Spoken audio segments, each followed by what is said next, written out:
Hello, I'm Tim Reid. I had the pleasure for 6 years playing Ray Campbell on Sister Sister. Ah, six years. Who knew? I don't think any of us thought it would go 6 years based on its beginning because we were on, we were off, and yet it has held up in time.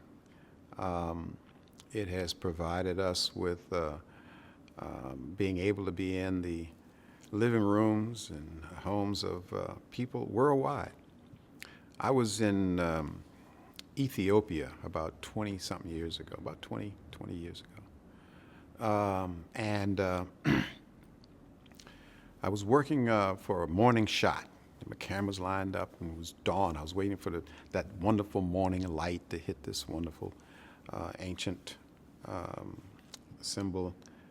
And a little kid came out of a hut, literally out of a hut, and he walked down. I watched him. He had just awakened. The dawn had broken, and he came down because he saw me standing near a camera, and he was wondering what was going on.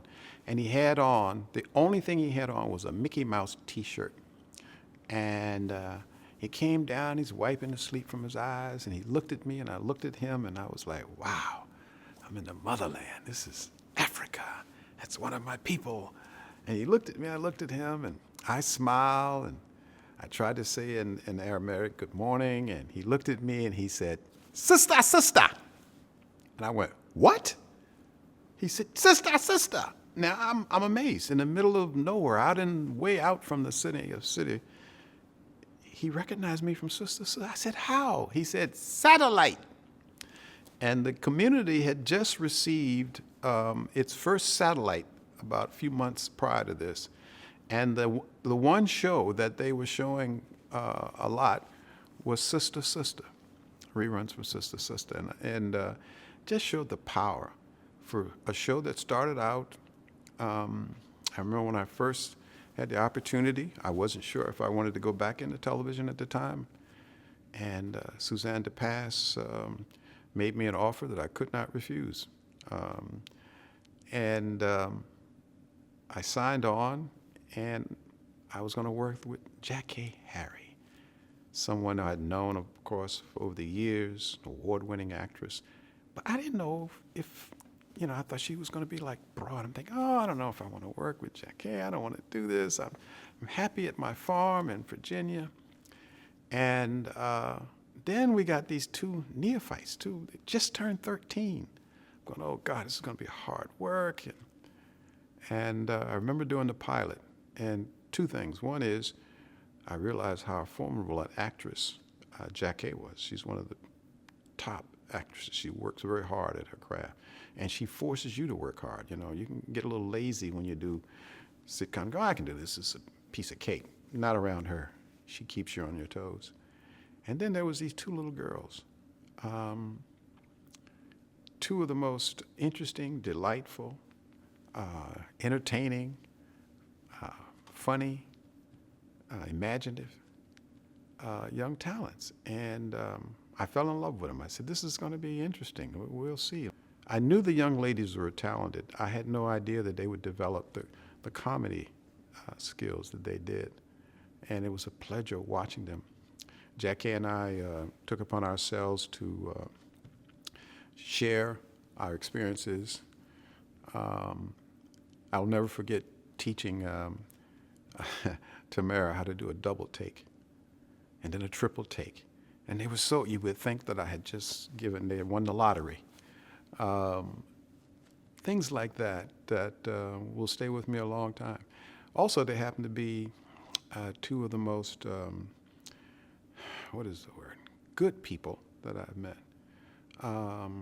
Never bitterness, never anger, no Hollywood tantrums. They were well behaved. They were energetic, eager to learn. You don't normally find that in young people who are becoming stars. And I give a lot to their parents and how they brought them up. They were always on time. They were always there, ready to work. I will never forget that experience with them. We had some fun shows. They were both extremely talented comedians. You could count them. You had to work with them. I mean, they would improv. They'd give you, we'd say the lines, but you always knew that, they would one up you if you weren't on your toes. And so it was fun working with them. And we would come up with things. They would always ask questions. We would try things. And both of us, Jackie and myself, our comedy skills even were improved by our experiences with the young ladies. Although I didn't watch the show that much at that time, I've seen it more since it's been in reruns. But there are a few shows that I remember fondly and had so much fun. I think the one I had the most fun with in all the 6 years was one where we did a flashback to World War II, and Jack Hay was the songstress in a bar that I supposedly owned during that time, and we all had our hair slicked back, and we had the run of playing that period, and I chose, for whatever reason, to try to do an accent, sort of a James Cagney tough guy accent, and and of course it would slip from James Cagney to Humphrey Bogart, and I just remember having them. It was hard to finish the evening because we would crack each other up every time I'd go into, I'm going to get here, say, and I'd start doing the dialogue, imitating Cagney. They could never keep a straight face. But that was the most fun and one of the bigger productions that we did with singers and dancers and wonderful actors. And that one I always look forward to seeing and keep that in my library. It was some of the most fun I ever had as a comedy actor. As I watched those two young ladies develop their comedy skills, I can say in all honesty that I think both of them, I work, of course, more with Tamara because she was my sibling in that show, that they had the comedy timing and the comedic style of a Lucille Ball. I mean, they could do voices. I mean, I don't think they did it much on the show, but they would do English accents and all kinds of Cockney accents. And I don't think people realized how talented they were as comedians. We stayed as much as possible to the script. Probably we broke away a lot more than they would have liked for us, the writers. But I can say without any doubt that they are two of the most talented comedians that I've worked with in my over 40 years of working in television. And I knew that they would have longevities in their career. I knew that they would go on. There was no doubt whether or not they would go on. I didn't think that they would suddenly, like many child stars, disappear. And you would do stories about where are they now. Well, if they did one today, they're somewhere working. Whether they're doing a cooking show or talk show or movies, they had the talent. And I think they were overlooked for that. I think they were, but extremely talented comedians. And of course, working alongside Jack Hay, she kept me honest. 'Cause she could tell if I was loafing, if I was, I had a lot going on in my life at that time. And I tried to actually, get out of the show, I think about the 4th season or so. And the wonderful exec producer, Suzanne DePass, and I had a talk, and she convinced me again, no threats, but to stay on, and she made it a little easy for me. I was asking to be in less episodes, but it was a well-written show. It was a show that I think said a lot about parenting, as much as a television show can. And I noticed for a fact, because one of my favorite sister stories happened in Dallas. I was in Dallas for an award show to give an award to one of my heroes and friends, Richard Roundtree. And they asked me to come in because I had directed Richard in a movie called Once Upon a Time When We Were Colored. And so after the award ceremony, I was standing, and a young lady came up to me. She had to be about 18, 19 maybe. And no, yeah, she's a little older.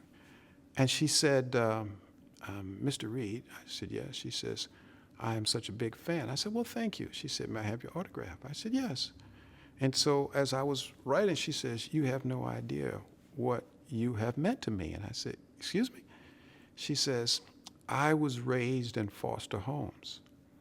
And, you know, when you get to a certain age, the chances of you ever being adopted are slim and none. And I was at that age in these foster homes, and I'd been through many. And I was having some problems trying to grow up. She said, so I began to watch Sister, Sister. And she said, about a few episodes in, I said to myself, since I don't have a father, never had a father figure in my life, that whatever you said to Tamara, your daughter, or the other, Tia, I was going to use that information for myself. So everything you said to them about growing up and being a good child and school, I chose. And she said, I want you to know you raised a very good daughter. And I have to say that almost like now, tears kind of welled up in my eyes because I realized not only the power of what we do in television, but here's a young lady whose life was affected in some very powerful ways just by the things that I said and the acting that we did on this show called Sister, Sister. You never know how powerful these shows are and how they affect how people think about themselves and their environment. And this young lady, she says, by the way, I want you to know I'm an artist, and may I send you some of my artwork? I said, yes, please. And she says, I'm engaged, and I owe it all to you. And she walked away. I'll never forget that.